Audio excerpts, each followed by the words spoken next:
Hi, இப்போ நம்ம ஒரு குட்டி கதை பார்க்கலாமா? இப்போ ஒரு சின்ன குட்டி பாப்பா இருப்பாளாமா. அவளுக்கு கொஞ்சோண்டு தான் முடி இருக்குமாம்மா. அவ ரொம்ப ஃபீல் பண்ணுவாளாமா. கொஞ்சம் தான் முடி இருக்கு அப்படின்னு சொல்லிட்டு அவ ஃபீல் பண்ணிகிட்டே இருப்பாளாமா. அப்போ அவங்க அம்மா ஒரு மாய சீப்பு வாங்கி கொடுப்பாங்களாமா. அந்த மாய சீப்புன்னு அவங்க அம்மாவுக்கு கூட தெரியாதாம்மா. அப்பா அந்த சீப்பை ஒரு நாள் யூஸ் பண்ணியாம்மா. இன்னொரு நாள் அவ ஸ்கூலுக்கு போகும்போது இவ்வளோ குட்டியாக தான் முடி இருக்கா அப்படின்னு சொல்லிட்டு அவங்க ஃப்ரெண்ட்ஸு கிண்டல் பண்ணாங்களாம்மா. அப்புறம் ஸ்கூல் முடிஞ்சோடனே அந்த குட்டி பொண்ணு வீட்டுக்கு போயிட்டாளாமா. போன உடனே அப்புறம் அவர் ரூம்குள்ளே இருக்கும்போது இந்த மாதிரி ஃபீல் பண்ணிட்டு இருந்தாளாமா. எனக்கு கொஞ்சம் தான் முடி இருக்கு அப்படின்னு சொல்லிட்டு ஃபீல் பண்ணிட்டு அழுதுட்டு இருந்தாளாமா. அப்போதான் அவ அழுதுட்டு இருந்ததா அந்த மாய சீப்பு கேட்டுச்சாம்மா. சீப்பு கேட்ட உடனே இந்த மாதிரி ஏன் நீ அழுகுற அப்படின்னு அந்த சீப்பு கேட்டுச்சாம்மா.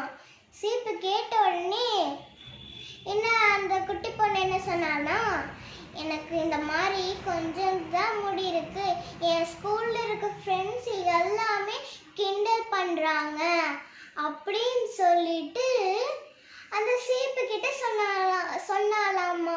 அந்த குட்டி பொண்ணு சொன்ன உடனே அந்த சீப்பு என்ன சொல்லிச்சாமா, இந்த மாதிரி என்னை எடுத்து நீ தலை சீவு அப்படின்னு சொல்லிட்டு அந்த மாய சீப்பு சொல்லிச்சாமா. சொன்னதுக்கு அப்புறம் சரின்னு சொல்லிட்டு அந்த குட்டி பொண்ணும் தலைய சீவுனாலாமா. சீவுனதுக்கு அப்புறம் அவளுக்கு இவ்வளோ முடி வந்துருச்சாமா. வந்ததுக்கு அப்புறம் ரொம்ப ஹாப்பியா இருந்தாலாமா. அப்புறம் காலையில அவ ஸ்கூலுக்கு போனோடனே இந்த மாதிரி இவங்க ஃப்ரெண்ட்ஸ் எல்லாம் கேட்டாங்களாமா, எப்படி உனக்கு இவ்வளோ பெரிய முடி வந்துச்சு அப்படின்னு அவங்க ஃப்ரெண்ட்ஸ் எல்லாம் கேட்டாங்களாமா. நான் தலைக்கு குளிச்சனால எனக்கு இவ்வளோ பெரிய முடி வந்துச்சு, அதனாலதான் எனக்கு இவ்வளோ பெரிய முடி வந்திருக்குன்னு சொல்லிட்டு சொன்னதுக்கு அப்புறம் அவன் ஒரு ஃப்ரெண்டு மட்டும் நம்பவே இல்லையாமா. இந்த குட்டி பொண்ணு சொல்றத நம்பவே இல்லையாமா. அப்போ அவ கிளாஸ் முடிஞ்ச உடனே வீட்டுக்கு போயிட்டு இருக்கும்போது அவளோட ஒரு ஃப்ரெண்டு பின்னாடி ஒளிஞ்சிட்டே ஃபாலோ பண்ணிட்டு வந்தாலாமா. அந்த குட்டி பொண்ணோட ஃப்ரெண்டு ஃபாலோ பண்ணிட்டு வந்ததுக்கு அப்புறம் ஜன்னலுக்கு பின்னாடி ஒளிஞ்சுட்டாலாமா. ஒளிஞ்சிட்டு எல்லாத்தையும் கேட்டாலாமா. மாய மந்திர சீப்பு கிட்ட கேட்டது பேசிட்டு இருக்கிறது எல்லாத்தையும் கேட்டுட்டு இந்த குட்டி பொண்ணு தூங்கிட்டு இருக்கும்போது அந்த மாய சீப்பை எடுத்துட்டு சாதாரணமான சீப்பை வச்சுட்டு போயிட்டா. போனதுக்கு அப்புறம் நைட்டு இந்த மாய மந்திர சீப்பை சீவும் போது அவ ஃப்ரெண்டுக்கு நிறைய முடி விழுந்துருச்சாமா. விழுந்ததுக்கு அப்புறம் அவ அழுன்னு அழுதாளாமா.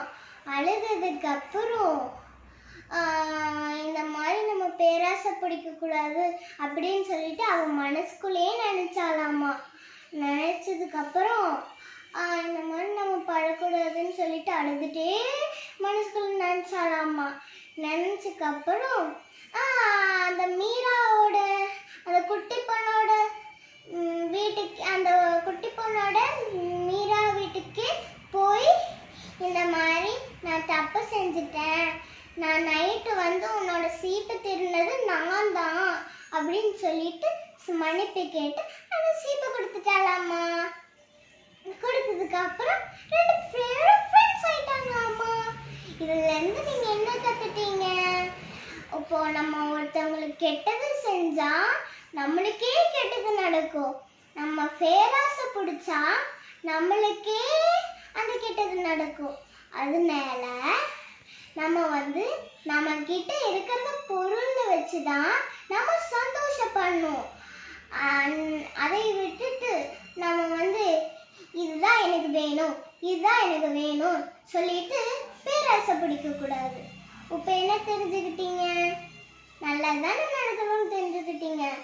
இப்போ உங்களுக்கு இந்த வீடியோ பிடிச்சிருந்தா லைக் பண்ணுங்க, ஷேர் பண்ணுங்க, சப்ஸ்கிரைப் பண்ணுங்க. இந்த வீடியோ பிடிச்சிருந்தா பக்கத்தில் இருக்கிற பெல் பட்டனை கிளிக்